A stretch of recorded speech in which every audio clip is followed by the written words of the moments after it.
think this is the beginning of a beautiful friendship. Roads? Where we're going, we don't need roads. No. I am your father. The greatest trick the devil ever pulled was convincing the world he didn't exist.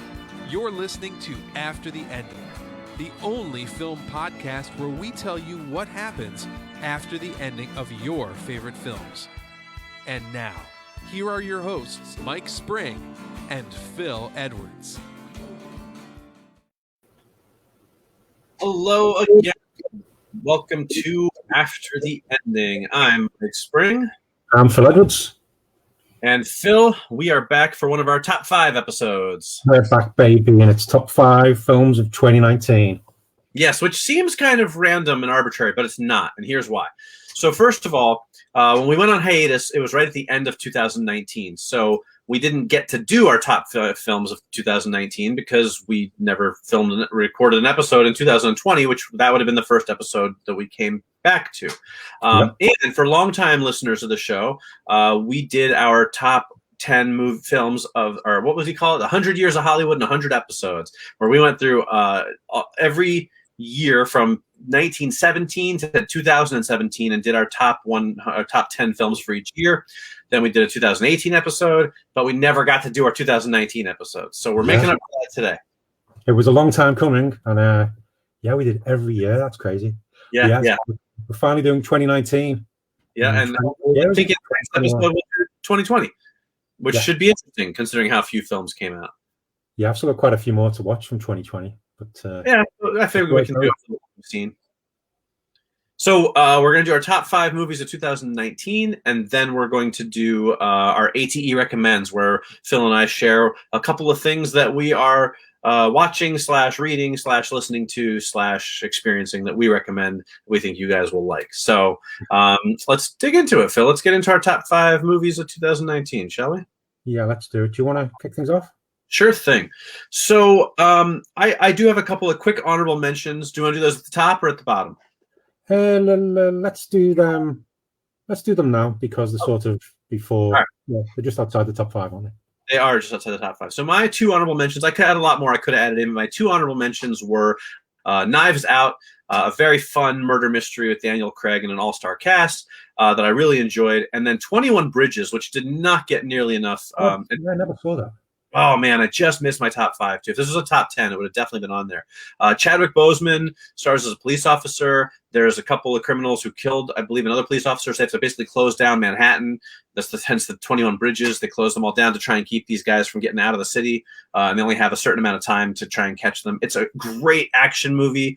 Really kind of like the ones they sort of used to make back in like the 90s when I think action movies were really great. But a serious action film. And Chadwick Boseman is great. Some of the lesser known actors in it, a couple of guys that play the criminals are really, really good. And there's just a lot more going on than it seems like at first glance. And I absolutely loved it. So great film.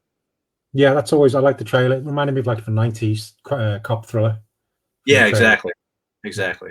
One of those ones. When I was doing my list, I realized there was quite a few films from 2019 I'd missed out, and that was one of them.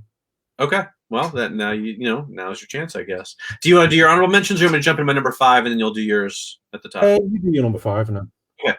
All right. So my number 5 is called Peanut Butter Falcon. It is from writers and directors, a pair of guys named Tyler Nilson and Michael Schwartz. I think it might be their first film, although I did not verify that, so I apologize. But it stars, actually, of all people, Shia LaBeouf, as well as Dakota Johnson and a new actor named Zach Gottsagen, who has Down syndrome, and his character has Down syndrome. And it's this really beautiful little movie. Shia LaBeouf plays, I guess, what you would call a classic ne'er-do-well. Pretty much he's, getting run out of town. He's got some guys after him because he owes them money. He's kind of just a troublemaker. And he ends up meeting Zach Gottsagen's character, who is a young man with Down syndrome who escapes from the home he's living in. The two of them meet up, and Zach wants to become a wrestler. Shia LaBeouf sort of lets him tag along with him, and it's sort of like one of these classic, not even quite a road trip movie, but I guess kind of a road trip movie. They spend most of the time walking, but it's a really sweet film as you watch the relationship between these two characters develop. Dakota Johnson is the aid worker who works with Zach's character and is trying to find him once he escapes. I really enjoyed it, and it's a funny film, it's a moving film, it's a dramatic film. It does charm you, and it reminded me of Mud, a film with Matthew McConaughey from. I think 2012, 2006, 2008, something like that. Just had this kind of interesting vibe that you don't see in a lot of other movies. And it's interesting too because Shia LaBeouf in interviews has said that meeting Zach Gottsagen basically saved his life because he was on just a path to just bad things, and then he met this kid, with Down syndrome who was just so positive and enthusiastic and kind of wouldn't let Shia LaBeouf do any of these bad things, and he said he really turned his life around, which I think is really, really sweet. So it's a good film. I don't think it got a big enough audience, and it's my number 5, Peanut Butter Falcon. An excellent choice. We may be hearing that once. We may be hearing that in a bit sooner, but awesome. No, I like the film. So my honorable mentions, there's 2 of them. There's 1917, which was the Sam Mendes World War I film. Thought it was great, mainly though it's the technical level, the fact it's all filmed, so it looks like one shot all the way through. Just incredible. Very technical as well. And another one was the Apollo 11 documentary, all about the Apollo 11 mission. Yes. Using actual footage. It's just, if you haven't seen it, go check it out. If you have any inclination or interest in space, watch it. It's so well done. It's and it looks like the footage was taken yesterday. It's whatever they've done to it. It's amazing. I agree with you. I did not remember to put that one on my list, but it's terrific, and I agree with you, Phil. I highly recommend that one. Really, really good documentary. But my number 5 is Jojo Rabbit. Taika Waititi directs it, also appears in it as Adolf. I won't say the full name because we'll be putting this on YouTube, and I think that messes up with the algorithm. But he plays Adolf. Well, he's actually a figment of a kid's of Jojo Rabbit, who's trying to deal with all the things that are going on in Second World War and all the terrible things that's getting done. But it's got a great cast. Scarlett Johansson's brilliant as Jojo's mother. Sam Rockwell. Sam Rockwell just steals it from me. He's just brilliant. He's good as well. I love Sam Rockwell. He's just everything he's in. And there's also, I'm trying to find the kid's name. His mate. It is Roman Griffin Davis, and I'm not saying there's any reason why I happen to know that off the top of my head. Well, yeah, Roman Griffin Davis is Jojo. He's absolutely stunning as well. But the one as well who played his friend Yorkie, Archie Yates, the kid with the glasses. Every time he shows up, is just it's weird how a film dealing with such terrible times and things is just you're laughing your head off one moment and then you're just almost in tears the next, and hand over your mouth with shock at other points. Brilliant cast. If you were on the seat whether to go on the fence as to whether to watch it or not because what it deals with, it does do it very well, and it is from the viewpoint of a kid trying to deal with it, and those child actors are just brilliant in it. But absolutely, that's my number 5. All right. Well, to quote you, you may be hearing about that again soon. So I think we have some overlap on our list. And here, I'm going to go ahead and say this. I meant to mention earlier, and I didn't. I think that we may have some overlap on our list because as I was going through things, I realized 2019, not a great year for movies. There's some years that are just great for movies, and there's other years that are much less great for movies. 2019 was not a great year. I've had times where we're doing top 10s where I could barely squeeze it down to 10. Here I came up with a 10 very easily, and getting it down to 5 wasn't even that hard. I mean, but I don't think there was more than 10 or 11 films I loved in all of 2019. So I think that maybe the reason we're going to see some overlap is because there just wasn't that many great films to choose from in 2019. That's my personal opinion. That's true, but also we need to point out as well, these are our favorite films. So favorite doesn't always mean it's the best film, most well made, the best script and whatever, best directed. These are just the ones that we enjoyed the most. Yeah, these aren't the Oscars. You're going to definitely see some non-Oscar fare on my list. But it's the movies that, I think were the most enjoyable. They may be the best in my opinion as far as what I enjoyed the most. Doesn't mean there aren't other films that are more technically adept or better acted or better written, but these are the films that we loved. So, all right, my number 4, I will be surprised if it's on your list, but then at the same time, I won't entirely be surprised if it's on your list. But it is, and there's an asterisk on this one. This is I don't know how to do an asterisk with my fingers, but this is an asterisk. So my number 4 is Dr. Sleep. And the asterisk is, it has to be the director's cut. which is, I think, something like 45 minutes longer than the original theatrical version. Yeah. I haven't seen the original theatrical version, but from what I read about all the things they took out of the director's cut, I would have to be very surprised if it's nearly as good. And based on the box office and critical receipts, I'm going to say it probably wasn't. But Dr. Sleep stars Ewan McGregor and Rebecca Hall. It was written and directed by Mike Flanagan, who has done the Haunting of Hill House TV show on Netflix. He also did Oculus and some other movies, and he's widely regarded, I think, as a pretty good horror writer-director right now. I had very low expectations for Dr. Sleep. It's a sequel to The Shining. It is a direct sequel to The Shining. It's sort of a blend as a sequel to the book and the movie, which I don't think is easy to pull off.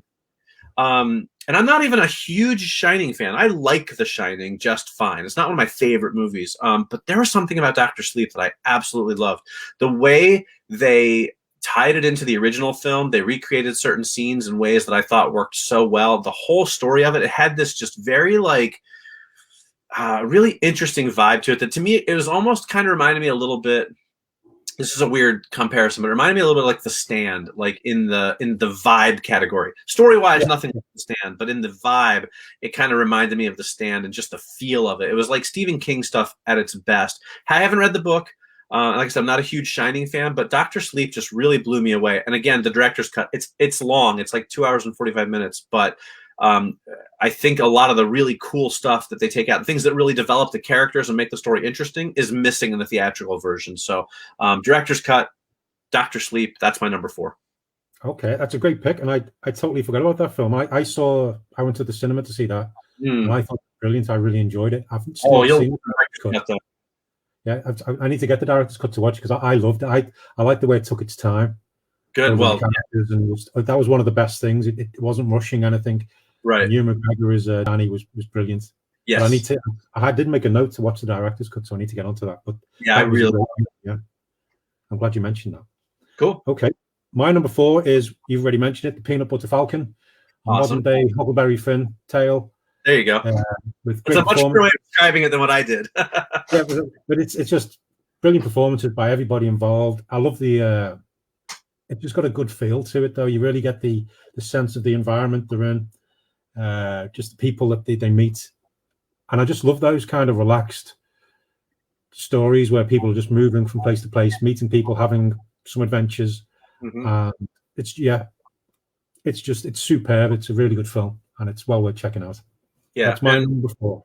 And I don't think I said it earlier. I'll of course I agree with everything you said, but Shia LaBeouf's performance is terrific. And I've long thought he's a very good actor. He gets a lot of crap because of all of his personal stuff and people like to make fun of him and whatever, but he's a good actor. I don't think you can deny that. But if you doubt that, watch Peanut Butter Falcon, because his performance is utterly fantastic. It really is. Yeah. Good reminder of how talented he is. Yeah, all right, the problem is he always gets in the way of himself. Yeah, agreed. But when he just does a good performance, it can be great. And this one is totally. My number 3 has already appeared on your list, and it is Jojo Rabbit.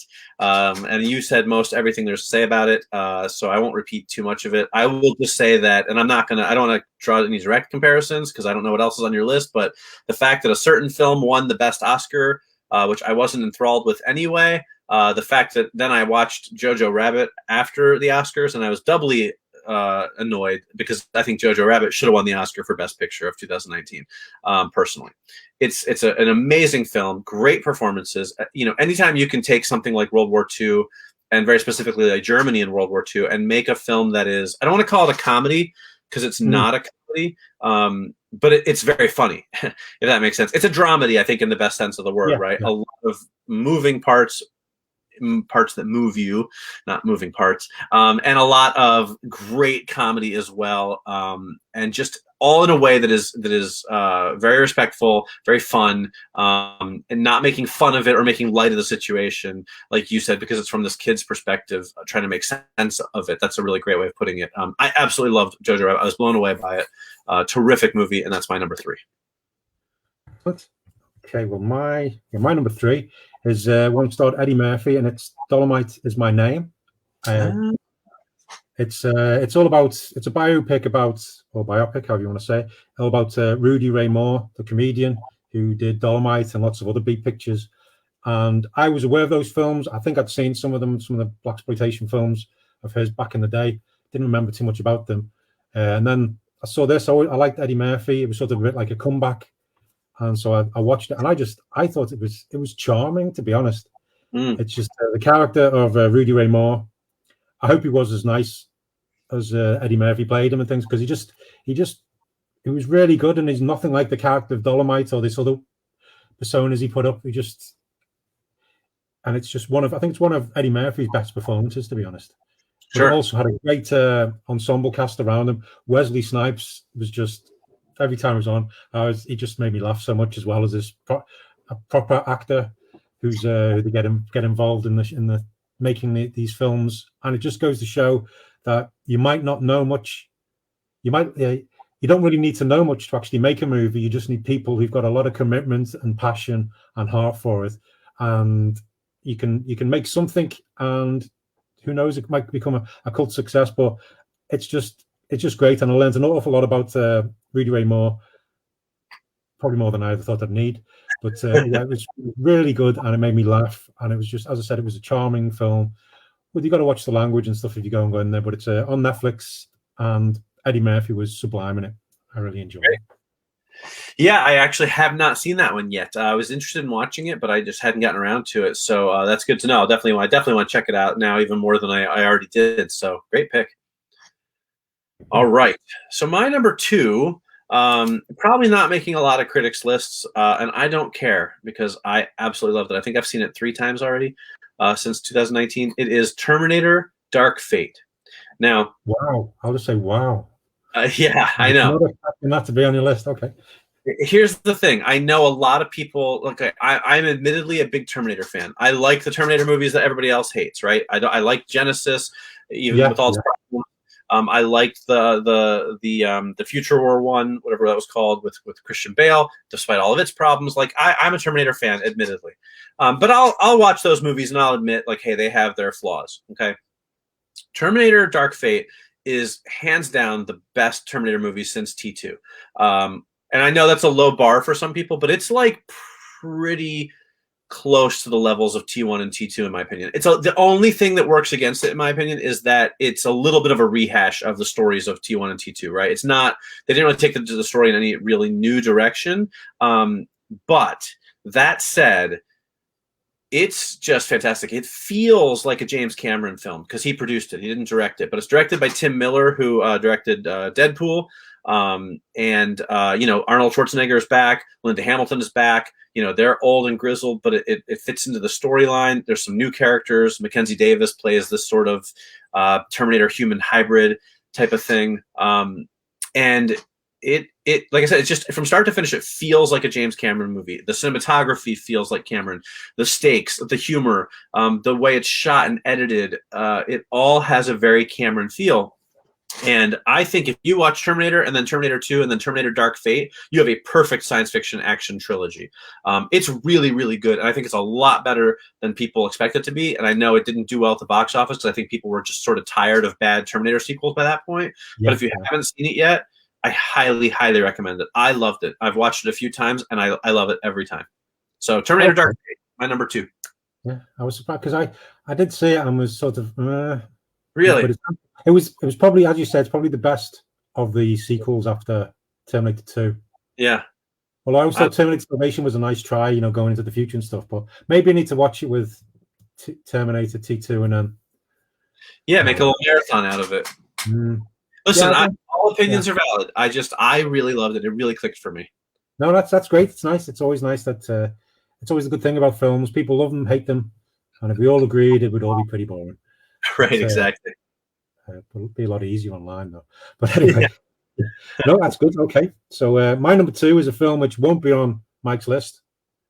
Once Upon a Time in Hollywood, Quentin Tarantino's film. Yeah. Starring Brad Pitt and Leonardo DiCaprio, Margot Robbie, and so many other people. I'm a big fan of Quentin Tarantino, and I know the criticisms people had for this film, I can understand, but I loved it. It was just like a slice of life from the 60s. Seeing these two guys who not realizing the world that they lived in was changing around them and trying to keep up, but they were on the back foot the whole time. But I love the performances. I love the way it was done. I love that scene of Brad Pitt driving for what felt like hours. Oh, God. Yeah, but I love the way they did that and the fact that they did change. That movie, more shots of people driving. That's what that movie needed. That's I think so. But no, I did like the fact as well that they did change lots of the streets and things they were driving down. So they tried to keep it the CG needed to alter it to a minimum. And I like the whole vibe of it. And then Quentin Tarantino, probably the closest we got to a Quentin Tarantino horror movie was the bits on the farm with the Manson family and things like that, with Brad Pitt's character going around trying to find out what's happened to the farmer there. But it was a slice of life from a particular time that I just loved going into and just sitting back and just going with the flow. But and the end, when it goes full Quentin Tarantino, was just what? And when the flamethrower came out. Yeah, I am a Quentin Tarantino fan, no doubt about it, but I really hated that movie. I do not understand how people like it as much as they do, and so many people really like that movie, and I just don't get it. It was here's Once Upon a Time in Hollywood, in my opinion, in a nutshell: boring, pointless, boring, pointless, boring, pointless, funny, boring, pointless, boring, pointless. Oh my God, violent, a little bit funny. The end. That was the nutshell version of Once Upon a Time in Hollywood. I did hear lots of people did seem to be sort of kind of split. People love it, or they just didn't. There's very few reviews I read where people went, "Oh well, they're like middle ground kind of thing." Yeah, but I can understand why people didn't like it. Yeah, but, I guess I really enjoyed seeing it. But I thought Brad Pitt was brilliant, and Leonardo DiCaprio. Some stunning acting from him as well. So I thought Brad Pitt kind of got a lot of acclaim for mostly playing Brad Pitt. I'm not sure why everyone thinks he was so great in it. I don't think he was bad in it. I just didn't see what was so amazing about it. I thought Leo's performance was much better, but Brad Pitt seemed to get all the press. I don't know why. Yeah, DiCaprio definitely, he did a lot more. He had many more different scenes as well involved in using many different skills. But that's it. That was my number 2. All right, fair enough. I'm wondering whether our number 1 will be. I think it kind of has to be, right? Because I can't imagine this film didn't make your top 5. So I kind of feel like it has to be your number 1 as well. Well, I'll just say what it is then. My number 1 was the biggest movie in the world. Does that sound about right, Phil? Yeah, I'd say so, yeah. Little Women. Yeah. What's that? Little Women. Yeah, Little Women, definitely.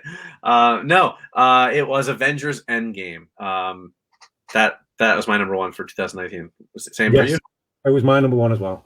All right. Well, as you like to say, we have a bingo then. Yes, that's a bingo. Yeah, it's just it could have been lackluster in so many ways. It could have disappointed in so many ways, and it just didn't. Like scene after scene after scene, it had everything. You had like your touching moments with like Tony Stark and his dad, and all of that stuff, and it had like its crazy big action scenes and everything. And then you just had like I literally get tears in my eyes in the scene when Captain America shows up with the Thor's hammer in his hand. You're just like, oh my God, it's the best ever, because it's all about what a great character Steve Rogers is. And it's so well done, and it's big, and the spectacle and the action and everything. But it doesn't, unlike something like Godzilla versus Kong, which we talked about in our last episode, it doesn't sacrifice the humanity and the characters and the what makes it interesting just to fit in all this big crazy stuff. All the big crazy stuff is in there, but at the end of the day, you still care about these characters, right? There's a couple of character deaths. I'm sure everyone knows by now. I won't spoil them. That are really moving, and there's just so many moments that work so well. And then on top of all that, you have some of the biggest superhero action scenes we've ever seen in our entire lives. It's amazing. I love it. It's just such a great film. I can't find anything wrong with it. Yeah, everything you said is true. It was a culmination of 10 years and 20-odd films. The fact, it still blows my mind that they managed to do it. Yeah, absolutely. It had so many callbacks, especially because there was a time travel element to it. It was nice doing that as well, going back and things like that. Yeah. Characters, it's been great seeing various characters evolve, because I've been watching them chronologically over the past few weeks. In chronological order, starting with Captain America and working way through. And it's, Iron Man was always, Tony Stark was always,